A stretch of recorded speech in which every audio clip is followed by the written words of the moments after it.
Hello everyone, this is Dr. Pooja Nayak and I welcome to all of you in our YouTube channel Homeo Concept. So today I am back with a very important topic that is breastfeeding. So friends, हाल ही में अभी WHO के द्वारा 1 से 7 अगस्त तक breast feeding week celebrate किया गया, जो across 120 countries में सेलिब्रेट किया गया और ये वर्ल्ड वाइड प्रोग्राम है। इसका केवल एक ही मोटो है कि वर्ल्ड की सारी फीमेल्स को एजुकेट किया जाए और प्रमोट किया जाए ब्रेस्ट फीडिंग के लिए। जहां आज सारी फीमेल्स बहुत ही ज़्यादा करियर ओरिएंटेड हैं, प्रेगनेंसी कैरी नहीं करती या लैक्टेशन नहीं करती हैं, वो ब्रेस्ट फीडिंग अपने बच्चे को नहीं कराती हैं क्योंकि उन्हें लगता है कि अगर वो ब्रेस्ट फीडिंग कराएंगे तो उन्हें ब्रेस्ट कैंसर हो सकता है या फिगर ख़राब हो सकता है। तो ये बिल्कुल ही गलत चीज़ है। तो आज हमारा वीडियो केवल ये बताने के लिए है हर फीमेल को कि ब्रेस्ट फीडिंग कराने से माँ को और बच्चे को कौन कौन से बेनिफिट्स होते हैं जो बहुत ही ज़्यादा ज़रूरी होते हैं। तो सबसे पहले मैं बात करूँगी, अगर हम ग्लोबली बात करें तो अप्रॉक्स 8,20,000 बच्चे जो 5 साल से कम उम्र के हैं और उनकी डेथ हो रही है केवल ब्रेस्ट फीडिंग ना कराने की वजह से। तो अगर इस चीज़ को हम प्रमोट करें, ब्रेस्ट फीडिंग को हर फीमेल्स को बताएं कि ब्रेस्ट फीडिंग बहुत ही ज़्यादा बच्चे के लिए ज़रूरी होता है, तो शायद इस आंकड़े को हम मिनिमाइज़ कर सकें, बहुत ही कम कर सकें। तो फ्रेंड्स, आज मैं बताना चाहूँगी कि ब्रेस्ट फीडिंग कराने से बच्चे को क्या बेनिफिट होता है। तो सबसे पहले बच्चे में इम्यूनिटी इंक्रीज़ होती है। जैसे कि आज हम कोरोना क्राइसिस में जहाँ सब लोग परेशान हैं केवल इम्यूनिटी इंक्रीज़ करने के लिए, तो इम्यूनिटी हम स्टार्ट आफ्टर बर्थ ही करते हैं, जो हम गेन करते हैं मदर मिल्क से। तो इम्यूनिटी के लिए ब्रेस्ट फीड कराना बहुत ही ज़्यादा ज़रूरी है, जिससे बच्चे की इम्यूनिटी स्ट्रॉन्ग होती है। Acute respiratory disease, asthma, neonatal jaundice, diabetes, इस टाइप्स की प्रॉब्लम नहीं होती है और बच्चा बहुत ही स्वस्थ होता है।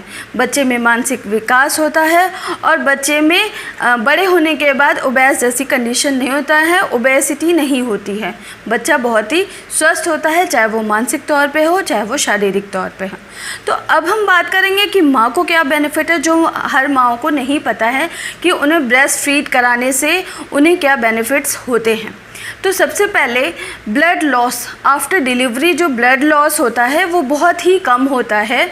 यूट्रस श्रिंकेज में, जो डिलीवरी के बाद यूट्रस बहुत ज़्यादा इनलार्ज हो जाता है, तो यूट्रस श्रिंकेज में ब्रेस्ट फीड कराना बहुत ही ज़्यादा ज़रूरी होता है। इसके अलावा मेंस्ट्रुअल इरेगुलरिटीज़ नहीं होती हैं, मेंस्ट्रुअल जो फ्लो होता है वो ब्रेस्ट फीडिंग के दौरान रुक जाता है। इसे हम लैक्टेशनल एमेनोरिया भी कहते हैं, जिसमें ड्यूरिंग फीड कराते समय मेंस्ट्रुएशन नहीं होता है।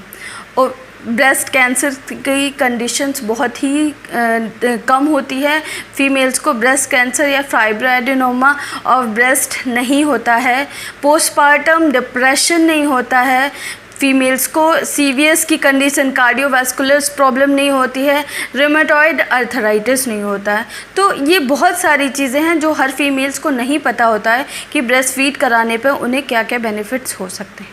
तो अब हम बात करते हैं कि ब्रेस्ट फीड कराना WHO के अकॉर्डिंग 6 मंथ तक बच्चे को ब्रेस्ट फीड कराना बहुत ही ज़्यादा ज़रूरी होता है, क्योंकि माना जाता है कि ब्रेस्ट मिल्क जो होता है वो सर्वा आहार होता है, एक कंप्लीट बैलेंस डाइट होता है एक बच्चे के लिए, क्योंकि ब्रेस्ट मिल्क में sugar, fat, rich protein, antibodies जो वायरस और बैक्टीरिया के लिए लड़ने के लिए रिस्पॉन्सिबल होता है, other words we can say resistance power बढ़ाने के लिए सारे एलिमेंट्स होते हैं जो ब्रेस्ट मिल्क में मौजूद होते हैं। तो अब हम बात करते हैं कि ब्रेस्ट मिल्क कब और कैसे पिलाना चाहिए। तो after birth 8 to 12 times breast feed कराना चाहिए, वो मे बी 1 or 2 आवर्स में हो सकता है। और after first day breast feed 5 to 7 ml बच्चे को फीड कराना चाहिए, थोड़ी थोड़ी देर में आप करा सकते हो। थर्ड डे में 20 to 30 ml 1 आउंस तक मिल्क फीड करा सकते हैं। 7th डे में 40 to 60 ml तक ब्रेस्ट फीड बच्चे को करा सकते हैं। पर ब्रेस्ट फीड कराने का तरीका सही होना चाहिए। हर तरीके से ब्रेस्ट फीड ना कराना बहुत ही ज़्यादा हार्मफुल होता है। ब्रेस्ट फीड कराने के लिए बहुत सही तरीका होना चाहिए ताकि बच्चे को उसमें प्रॉब्लम ना हो, मिल्क कहीं नाक में, कान में या आइज़ में ना जाए। तो सबसे पहले सिचुएशन सबसे पहले जो पोजीशन है उसे हम कहते हैं फुटबॉल होल्ड पोजीशन। इसमें क्या होता है, माँ अपने बच्चे को एक हाथ से सपोर्ट करके नीचे पिलो लगा के बच्चे को फीड कराती है, जो बिल्कुल सही पोजीशन है। सेकेंड पोजीशन है क्रॉस क्रैडल पोजीशन। इसमें माँ बच्चे को ब्रेस्ट से लगा के नीचे से सपोर्ट दे के फर्स्ट हैंड आगे की तरफ सपोर्ट करके बच्चे को अच्छे से होल्ड करके बच्चे को फीड कराती है। Third is correct infant latch on position. इसमें बच्चे माँ का जो एरियोला और निपल का पोर्शन होता है वो बच्चे के कंप्लीट मुंह में डालते हैं ताकि क्रैक्स की कंडीशंस ना आए, क्योंकि बच्चे बाइट भी कर सकते हैं निपल्स को, जिससे फीड कराने में प्रॉब्लम आगे हो सकती है। फीमेल में निपल में एक्जिमेटिस कंडीशन भी आ सकती है, फिशर भी हो सकता है। तो इसके लिए बहुत ही ज़्यादा ज़रूरी है कि बहुत सेफ़ तरीके से फीड कराएं, लैच ऑन पोजीशन में कराएं। और जब विड्रॉ करते हैं निपल तो एक फिंगर लगा के हम उसको विड्रॉ कर सकते हैं। Again last position is cradle hold position. इसमें माँ दोनों हाथ से बच्चों को सपोर्ट करके अपने ब्रेस्ट से लगा के बहुत ही अच्छे से फीड कराती है, ताकि जिसमें बच्चा बहुत ही कंफर्टेबल होता है फीड करने के लिए। तो ये तो थी सिचुएशंस और पोजीशंस कि किस पोजीशंस में फीड कराना बहुत ही ज़्यादा ज़रूरी होता है। अब हम बात करते हैं माँ को आइदर नॉर्मल डिलीवरी हो या सिजेरियन डिलीवरी हो, बच्चे को माँ के साथ स्पर्श कराना बहुत ही ज़्यादा ज़रूरी होता है, क्योंकि अगर स्पर्श नहीं कराया जाता है तो ऑक्सीटोसिन हार्मोन जो सिक्रीट होता है पिट्यूटरी ग्लैंड से, वो सिक्रीट नहीं हो पाता है और माँ का जो मिल्क होता है वो टूट जाता है, प्रॉपर सिक्रेशन मिल्क का नहीं होता है, जो बच्चा आगे सफ़र करता है। तो कोई भी टाइप की डिलीवरी हो, चाहे वो नॉर्मल हो चाहे सिजेरियन हो, इट्स वेरी इम्पॉर्टेंट कि बच्चे को माँ के साथ रखा जाए। अब हम बात करते हैं किस कंडीशन में माँ का मिल्क बच्चे को नहीं दिया जाता है। अगर फीमेल को HIV हो, HIV पॉजिटिव हो, ट्यूबरकुलोसिस हो, या मदर रिक्रेशनल ड्रग्स यूज़ कर रही हो, it may be opioids, it may be morphine substance और पेन किलर्स, तो इस कंडीशंस में माँ को बच्चे को दूध नहीं पिलाना चाहिए। So friends, that is all about the breast feeding. अब हम बात करेंगे होम्योपैथिक मैनेजमेंट के बारे में। तो होम्योपैथी में बहुत सारी मेडिसिन ऐसी है जो लैक्टेशनल टाइम पे वर्क करती हैं और दी जाती हैं। जैसे क्रैक्स हो जाते हैं तो उस कंडीशंस में सैलीसिया दे सकते हैं, पल्सटिला भी दे सकते हैं।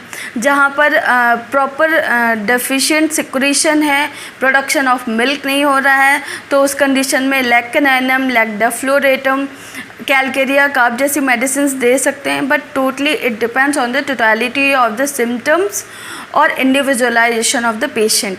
एग्नेस कास्टस एक बहुत अच्छी मेडिसिन है जिसमें deficient secretion of milk with depression of the female होता है, तो उस कंडीशन में हम एग्नेस कास्टस देते हैं।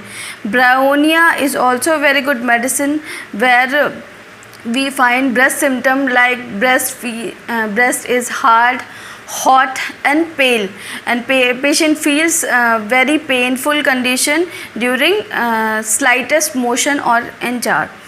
So this can be given in mastitis, we can say, जहाँ पर पेनफुल ब्रेस्ट हो जाता है, ब्रेस्ट बहुत पीला हो जाता है और बहुत ही ज़्यादा हैवी हो जाता है, जिससे पेशेंट होल्ड करता है अपने ब्रेस्ट को ताकि उसे पेन ना हो। बेलाडोना भी मैस्टाइटिस की कंडीशन में देते हैं, जहाँ ब्रेस्ट बहुत ही ज़्यादा इन्फ्लेम्ड, रेड, हॉट हो जाते हैं और पेन बहुत ही ज़्यादा होता है। Ricinus communis is also a very good medicine for lactation, जहाँ डेफिशिएंट ऑफ मिल्क सिक्रेशन होता है, मिल्क बहुत ही कम बनता है, तो इस कंडीशन में राइसिनस कॉम्बिनस मेडिसिन देते हैं। फाइथोलक्का डिकेंड्रा भी बहुत अच्छी मेडिसिन है जो मेस्टाइटिस के कंडीशन में देते हैं, जहाँ पे मैमी बहुत ही इन्फ्लेम्ड और सेंसिटिव विद पेन हो जाती है और निपल में इतना ज़्यादा पेन होता है जो रेडिएट होता है पूरी बॉडी की तरफ, और मेमरी ग्लैंड्स जो होती हैं वहाँ पे एब्सिस भी हो जाता है। तो फ्रेंड्स, ये बहुत ही ज़्यादा इम्पॉर्टेंट था कि ब्रेस्ट फीडिंग के बारे में हर फीमेल को पता होना चाहिए कि ब्रेस्ट फीडिंग कराने से क्या क्या बेनिफिट्स होते हैं आपके लिए और आपके बच्चे के लिए। तो आई होप ये वीडियो आपको बहुत ही ज़्यादा हेल्पफुल रहा होगा। So thanks for watching and keep sharing. Thank you.